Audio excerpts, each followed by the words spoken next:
जय जय रघुवीर समर्थ सार्थ श्री दासबोध. दशक 11 भीमदशक. समास 3 सिकवण निरूपण. हिंदू धर्मात पुनर्जन्म आहे असे मानतात. नरदेह हा महत्त्वाचा विकासाचा टप्पा आहे. नरदेह दुर्लभ आहे, म्हणून मिळालेल्या देहाचा सदुपयोग केला पाहिजे. माणसाने जर योग्य वागणूक ठेवली, निसर्गाच्या नियमांचे पालन केले, तर माणूस 100 वर्ष किंवा त्यापेक्षा थोडे जास्त जगू शकतो. परंतु आज काही लोक प्रकृतीला धरून वागताना दिसत नाहीत. जणू त्यांनी आयुष्य व्यर्थ घालवण्याचे ठरवले आहे. सकाळी उशिरा उठणं, व्यायाम न करणं, तब्येतीला न मानवणारे पदार्थ खाणं, रात्री उशिरा जेवणं, यामुळे देवाने माणसाला 100 वर्ष दिलेले आयुष्य जगण्याचा हक्क माणसाला राहिला नाही. त्यात भर म्हणजे ताणतणावाचे जीवन जगणे. विज्ञानाने प्रगती झाली हे आपण म्हणतोच, पण मनात शंका येते की प्रकृतीला चांगलं काय आहे हे जर समजत नसेल तर ती प्रगती म्हणावी का? जीवनमूल्य कुठे होत गेली? जप तप व ध्यानधारणा केल्याशिवाय माणसाचे जीवन समृद्ध होणार नाही. आता या गोष्टी शास्त्रज्ञांनाही पटू लागल्या आहेत. श्री समर्थांनी प्रत्येकाच्या दिनचर्येत काही गोष्टी असायलाच हव्यात हे सांगितले आहे. त्यात आपल्या वाट्याला आलेले काम आपण सावधपणे केले पाहिजे. रोज भगवंतांचे चिंतन करायला हवे. संत वाङ्मयाचे वाचन, मनन, चिंतन करावे आणि आळस, दुश्चित्तपणा अजिबात अंगीकारू नये व आयुष्यातील प्रत्येक क्षण मोलाचा आहे तो वाया दौडू नये. आयुष्यात अघटित जर दुर्दैवाने काही घडलंच तर त्याला शांतपणे सामोरे जावे. या समासाद्वारे समर्थांनी आपल्याला अशी शिकवण दिली आहे. म्हणजेच श्री समर्थांनी यशस्वी जीवनाची जणू गुरुकिल्लीच आपल्या हाती या समासातून दिली आहे. तेव्हा समास ऐका, समजून घ्या, चॅनलला सबस्क्राईब नक्की करा आणि व्हिडिओला लाईक करा, कमेंट करा. चला तर ऐकूया. दशक 11 भीमदशक. समास 3 सिकवण निरूपण. श्रीराम. बहुता जन्मांचा शेवट, नरदेह सापडे अवचट. येथे वर्तावे चोखट, नीती न्याये. प्रपंच करावा नेमक, पहावा परमार्थ विवेक. जेणेकरिता उभय लोक संतुष्ट होती. शतवरुषे वय नेमिले, त्यात बाळपण नेणता गेले. तारुण्य अवघे वेचले विषयांकडे. वृद्धपणी नाना रोग, भोगणे लागे कर्मभोग. आता भगवंतांचा योग, कोणे वेळे. राजिक देविक उदेग चिंता, अन्न वस्त्र देह ममता. नाना प्रसंगे अवचिता जन्म गेला. लोक मरमरो जाती, वडिले गेली हे प्रचिती. जाणत जाणत निश्चिती, काय मानिली. अग्नगृहासी लागला आणि सावकास निजेला. तो कैसा म्हणावा भला. आत्महत्यारा, पुण्यमार्ग अवघा बुडाला. पापसंग्रह उदंड झाला. यमयातनेचा झोला कठीण आहे. तरी आता ऐसे न करावे. बहुत विवेके वर्तावे. इहलोक परत्र साधावे दोहींकडे. आळसाचे फरळ रोकडे, जांभया देऊन निद्रा पडे. सुख म्हणून आवडे आळस लोका.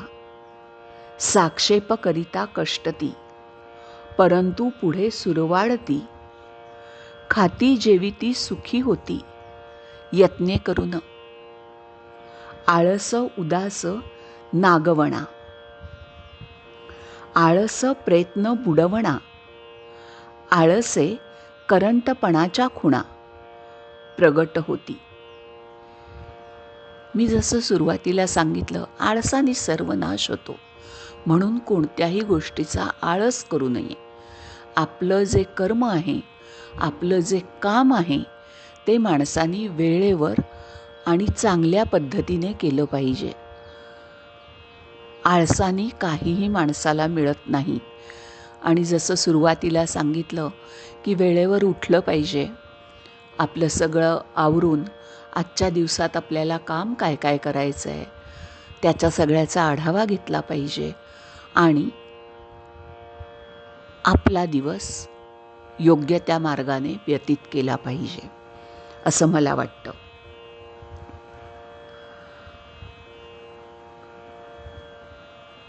म्हणून आळस नसावा, तरीच पाविजे वैभवा, अरत्री परत्री जीवा समाधान. प्रयत्न करावा तो कोण, हेचे ऐका निरूपण, सावध करोनी अंतःकरण. निमिष एक, प्रातःकाळी उठावे, काही पाठांतर करावे, यथानुशक्ती आठवावे सर्वोत्तमासी. मग दिशेकडे जावे, जे कोणासीच नसे ठावे.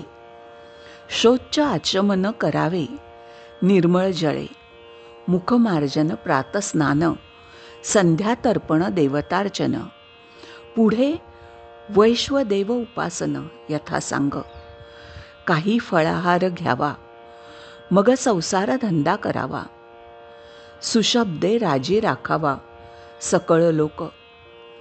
ज्याचा ज्याचा जो व्यापार, तेथे असावे खबरदार. दुश्चितपणे तरी पोर वेढा लावी. म्हणजे काय, ज्याचा त्याचा जो जो धंदा आहे तो सावधपणे केला पाहिजे, योग्य मार्गाने केला पाहिजे. आपलं जीवन त्याच्यावर अवलंबून आहे हे लक्षात ठेवून तो व्यवसाय केला पाहिजे. याचा अर्थ असा नव्हे की त्यातून आपण अयोग्य मार्ग निवडावा. मी पहिल्यांदाच म्हटलं, योग्य मार्गाने दिवस घालवला पाहिजे, व्यवसाय केला पाहिजे, तरच जीवन जगता येईल ना. दुसऱ्याला फसवून उपयोग नाही, हे लक्षात पण ठेवलं पाहिजे व्यवसाय करताना. चुके ठके विसरे सांडी, आठवण झाली या चरफडी. दुश्चित आळसाची रोकडी, प्रचित पहा या कारणे सावधान. सदा एकाग्र असावे मन, तरी मग जेविता भोजन गोड वाटे. पुढे भोजन झालियावरी, काही वाची चर्चा करी. एकांती जाऊन विवरी नाना ग्रंथ. वाचन हे खूप महत्त्वाचं आहे. ज्यांना वाचन शक्य होत नाही, आता काहींना वय जास्त असतं, काहींना एकीकडे काम करता करता ऐकायचं असतो, त्यांनी श्रवण केलं तरी चालेल. तरीच प्राणी शहाणा होतो, नाही तरी मूर्खची राहतो. लोक खाती आपण पाहतो दैन्यवाणा. ऐक सदैवपणाचे लक्षण, रिकामा जाऊ नेदी एक क्षण. प्रपंच व्यवसायाचे ज्ञान बरे पाही. काही मिळवी मग जेवी, गुंतल्या लोकांचं उगवी. शरीर कारणी लावी काहीतरी. काही धर्मचर्चा पुराण, हरिकथा निरूपण. वाया जाऊ नेदी क्षण दोहींकडे. ऐसा जो सर्व सावध, त्यास कैचा असेल खेद. विवेके तुटला संबंध देहबुद्धीचा. आहे तितुके देवाचे, ऐसे वर्तणे निश्चयाचे. मूळ तुटे उद्वेगाचे येणे रीती. प्रपंची पाहिजे सुवर्ण, परमार्थी पंचीकरण. महावाक्यांचे विवरण करिता सुटे. कर्म उपासना आणि ज्ञान, येणे राहो समाधान. परमार्थाचे जे साधन, तेचे ऐकत जावे. इतिश्री दासबोधे गुरुशिष्य संवादे. शिकवण निरूपण नाम समास तृतीय. श्रीराम